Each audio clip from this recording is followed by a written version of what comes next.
This is All Out Politics, news, debate and opinion from the heart of Westminster.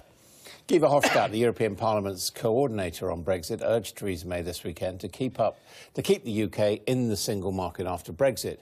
But he said a trade deal between the UK and the European Union won't be finalised before the end of March next year, when Britain leaves the EU.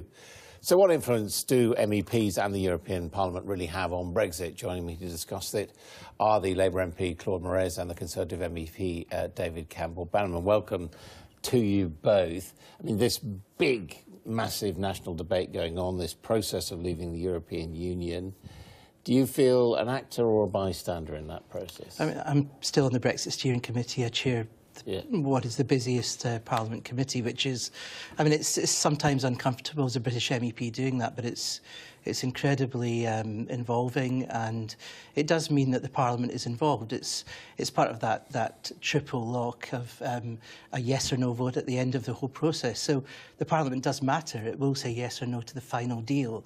And I think it's important to kind of understand the Parliament's processes. Government is certainly contacting the Parliament frequently during this process for that reason. And during this divorce stage, citizens' rights, Northern Ireland, I was certainly heavily involved. And you see that with the Sherpas like Gualtieri, like Guy Verhofstadt. They're not just talking about it, they're involved. And the Parliament should be involved, given it's going to have a vote. I hope our MPs get a vote. Is it raising issues? Because as I understand it, it's the leaders and their civil servants who decide the position, and then basically the negotiating position, and then the European Parliament can say yes or no. You can't really change. Yeah, it's actually very similar to all trade deals. I worked on Canada, I'm working on India, I've just come back from Colombia and Peru on trade deals. It's exactly the same process. The Council, as you say, the leaders set the guidelines, and then the Commission, which is Barnier, does negotiations. But as Claude is right in the sense that the Parliament has the ultimate yes or no, but you tend to get just a yes or no. You can't amend it. So I think, I mean, Verhofstadt is an important figure. He will be towards the end, you know, yes, on that yes or no. I think he'll actually recommend a no vote because of his politics. But I think you have to bear in mind Verhofstadt failed to become President of the Parliament. He didn't have enough support. He had to pull out of a meeting with our group, the ECR group, the third largest group in Parliament.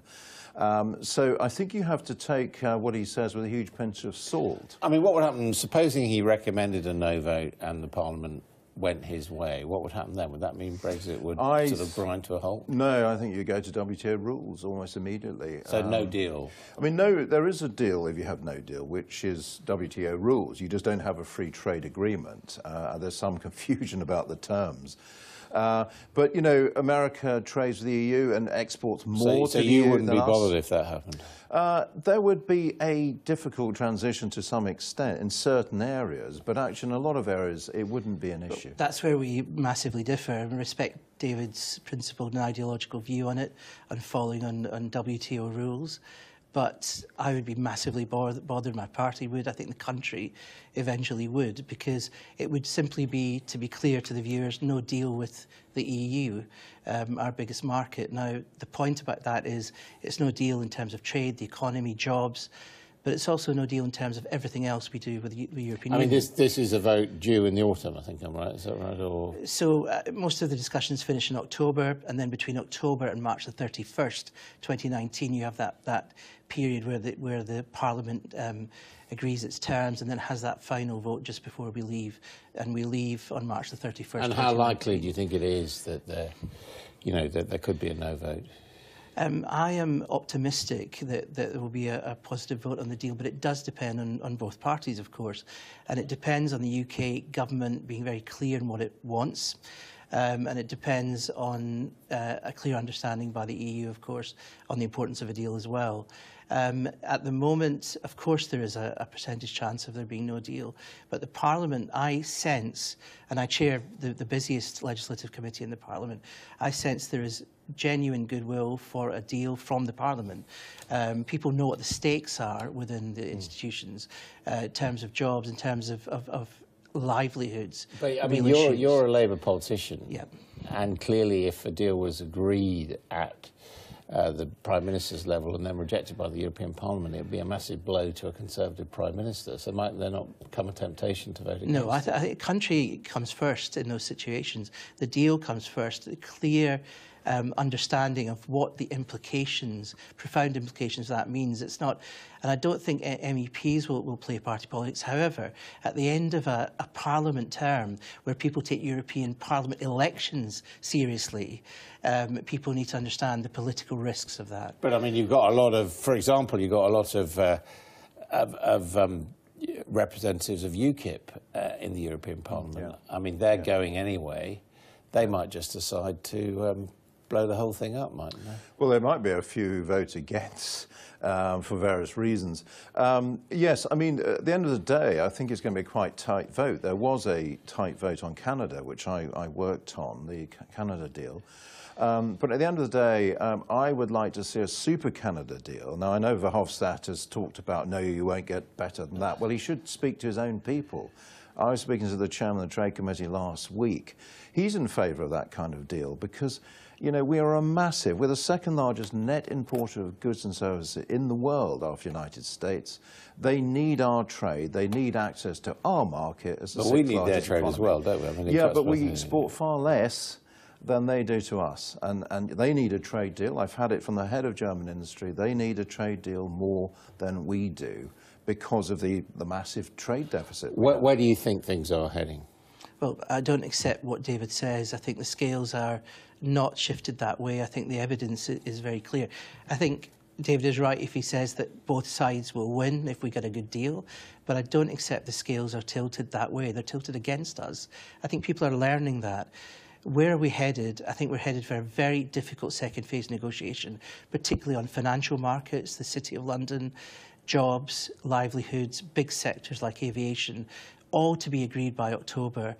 I would say to the government, instead of talking about, you know, big security treaties and all the rest of it, get onto trade, economy, financial services. This is the livelihoods of British people that we're talking about. And if we concentrate on that and get a decent deal that at least meets the tests of what Labour is talking about, something near the customs union, something that gives us a trade future, then I think that's a kind of deal that everyone will support. I mean, there's been a suggestion in the Financial Times that the position might be convergence on physical trade, but on services, by agreement, divergence, and also, of course, we heard the Prime Minister the weekend talking about a very close security relationship going forward. Now, that's exactly the opposite of what Guy Verhofstadt was talking about. Do you get any sense that this tailor-made deal with Britain is beginning to emerge? Well, I mean, the EU does tailor-made agreements with every country in the world. As I said, I've just been in Peru, and I asked the question to the Trade Minister of Peru. He says we have the right to legislate. We maintain that right under the World Trade Organization rules. They can go their own way on certain regulation. They can diverge should they wish. So does the EU, by the way. It has the right to regulate. I'm not sure why we're arguing this point. I mean, there will be some divergence, there'll be some convergence. But that can be managed at the micro level through technical committees, which is what happens right around the world with EU free trade agreements. It's more than micro. Look at the stakes for the City of London, tax receipts to all regions of our country, the huge job implications. One of the biggest financial centres in the world. You need mutual recognition. You need financial regulation that matches what's going on in the EU. These are the discussions now going on at the deep level. If they don't work, we're in trouble, and people know this, and the government is aware of it. That's what Ollie Robbins, that's what the government is trying to do at the moment. But if, at the end of the day, the principles don't match what is roughly in a customs union type of approach, then I think we will be in trouble. We'll be in trouble for the short and medium term. And I think that is what people need to watch very carefully. Security union treaties, fine. Of course, that's obvious that we need that kind of cooperation. But some of these are political distractions where we need to concentrate on the economy, trade, and livelihoods. And I think that's where the negotiations need to be firmly aimed at. OK, we're going to have to end it there. Thank you both very much indeed.